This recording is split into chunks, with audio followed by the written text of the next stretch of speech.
Hello. Okay. Hello. My name is James Dearsley on behalf of What House, and it's not long now to the What House show, which is happening in crikey, not long at all, just over a week, and at the Hilton Metropole in Brighton on the 27th and 28th of September. And I'm gladly joined today to talk about the new house or new build sector with Dave Bexon, the Group Sales and Marketing Director from Redrow. So, hi, Dave, and firstly, congratulations, and I think it's a happy 40th birthday.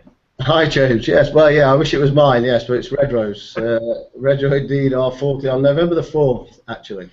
That's pretty impressive. Everybody's very proud here, lots going on. One of the greatest things that's been going on this year is actually a charity challenge across all the divisions. So they're all competing against each other to raise money for their respective charities. So people have been leaping off out of aeroplanes, abseiling off buildings, climbing all the mountains in the country, you name it. They've been doing it. How many planes have you jumped out of exactly? No, I haven't actually. I did cycle from Land's End to John O'Groats, but that was last year.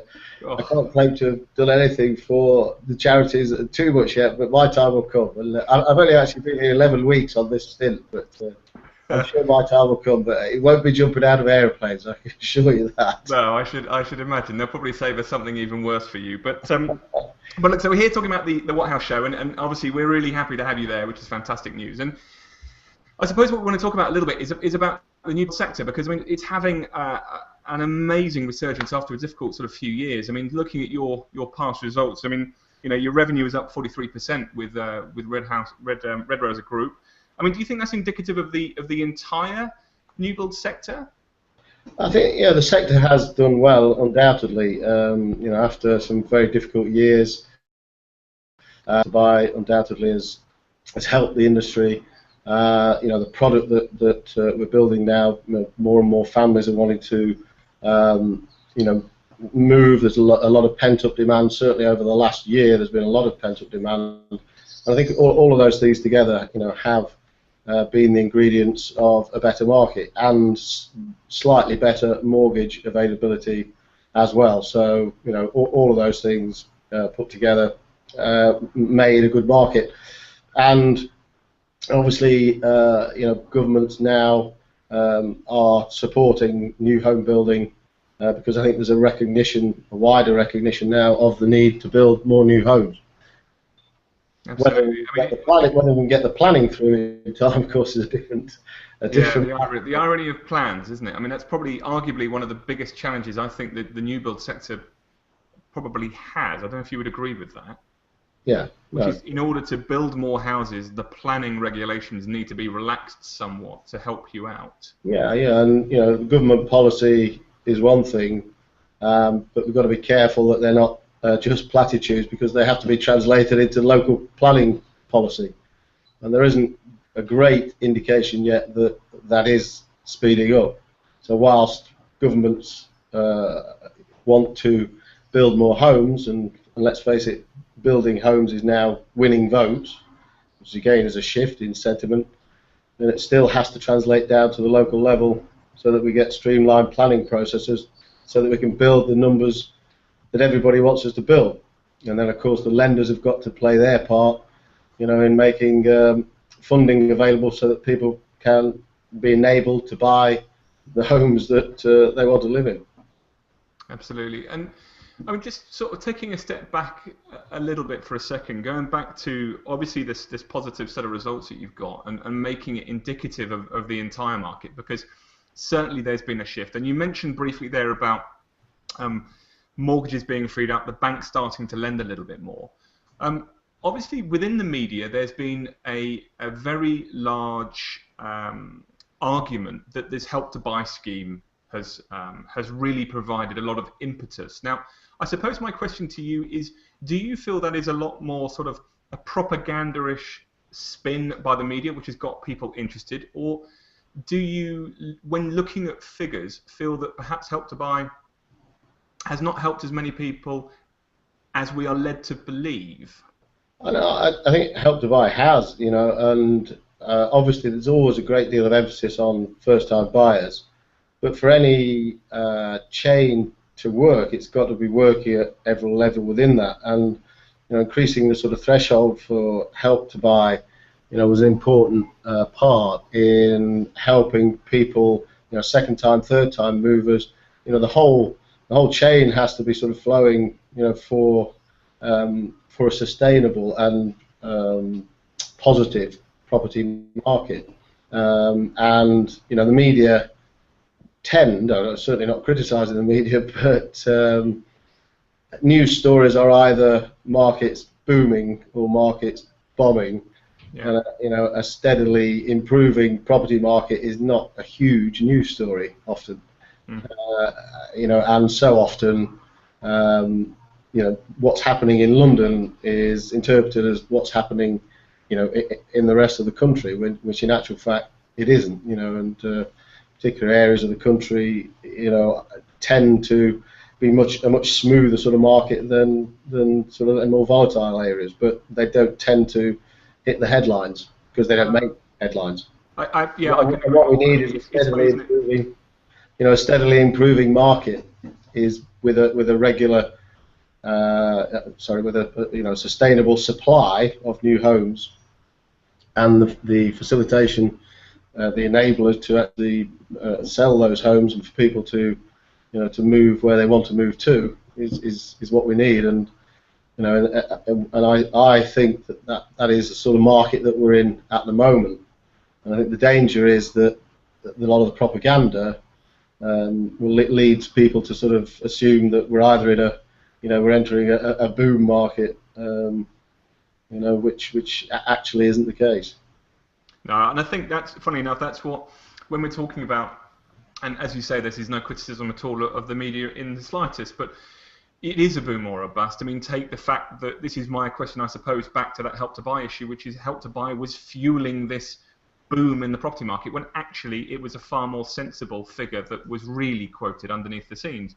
Absolutely. It's funny when you see just recently the average house price in London has exceeded 500,000 now, was the quotes which have come out, and these are the sorts of the figures that scare people away. And certainly, I mean, just to bring it back, I mean, what I've been reading around is that the Redrow, the average selling price is around the 240,000 mark. So I'm sure that the WhatHouseShow, like I said at the end of the month, there's going to be some pretty interesting projects that you guys are bringing along. I mean, is there any that you can share with us now which may be of interest for people? Yeah, I mean, it's interesting.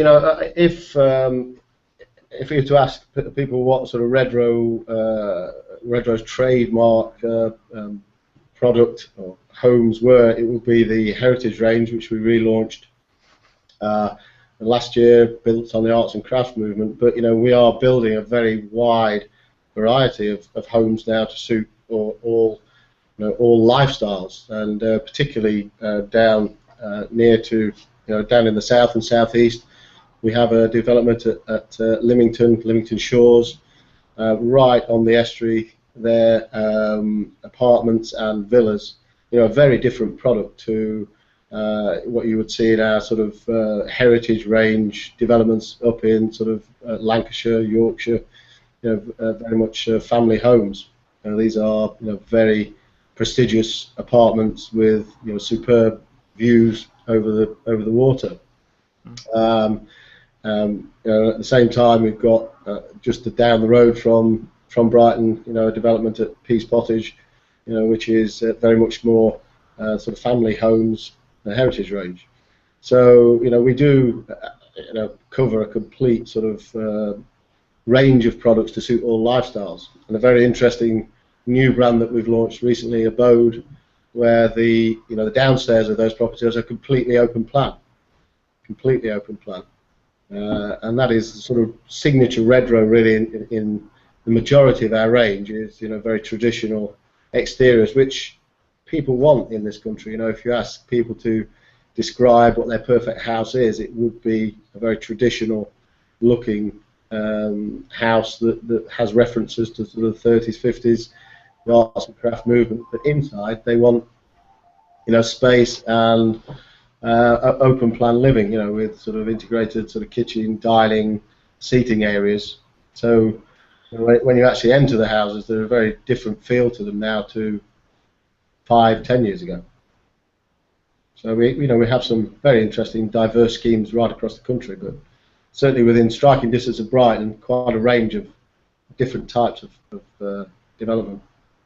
No, that's very good. I mean, well, hopefully, certainly, we'll see some of that at the What House Show, which is good to hear. And I suppose finally, my last question, because all of the products that are being released now, I know there's a lot of discussion in the industry about this MMR, which obviously is the Mortgage Market Review. And I know it's mentioned in your chairman's statement at your last figures that what this is doing, it's bringing a sort of a level of consistency within the house sales market. I mean, is there a concern, do you feel, about this mortgage market review, that it is a barrier to entry for buyers, or do you think it's going to be relatively plain sailing? I think the mortgage market review, some of the requirements of that have been happening in practice for some time. And I think the stress testing of it, I think, is a good thing. Whether or not there's a need to ask quite so many questions about people's lifestyles, I question. But certainly in terms of responsible lending, it has to be a good thing, because we want people to be taking on debt that they can afford to repay and can afford to pay in a slightly, in a higher interest rate environment. Where it is impacting is in the sheer ability to actually get an appointment with a lender. In a lot of cases, that's a minimum of 3 weeks to actually get through the door. If it's an appointment with a lender. So that is something I think the lending industry has to address, and we regularly sit down with them to sort of talk through these issues, as well as what products we can jointly sort of discuss and try and engineer, all of the sort of dynamics around that sort of mortgage interview. We try and influence as much as we can, so that people are, as I say, enabled to move into the homes that they want to move into. That's good to hear. Thanks, Dave. And well, I suppose really, in truly, these are only maybe short interviews, but sadly, within this property market, you can probably, I can certainly talk sort of forever on this sort of topic. But for most of the people who are coming to the What House Show, I would hope that Redrow you'll have your team there, I presume, which will be able to explain most of this to all the people watching. We'll be very prominent. I think we're there virtually as you walk through the door. I won't be there myself, unfortunately, but we do have a team of people there who know our product and our developments very, very well indeed, and we look forward to welcoming a lot of people at the exhibition. And good luck with it. I know it's your first one, and we're obviously proud to be supporting it, and proud to support anybody who's promoting new homes in a very positive way. That's good to hear. Yeah, I mean, it's the first one back for a while. It's the market has recovered. It's back again, and certainly it's time for people to go and speak to the right companies that are around. So that's the reason for the What House Show. It's like I said, it's at the Hilton Metropole, 27th, 28th of September. I believe it's starting from 10 o'clock till about 5 o'clock each day. So we look forward to having you guys there. Redrow obviously as well. And we hope to see you all soon. So it leaves me to say thank you, Dave, for your time, and don't mention the plane again. Absolutely. And look, happy birthday in a month. Thank you very much. Thanks so much. Cheers, James. Bye. Bye.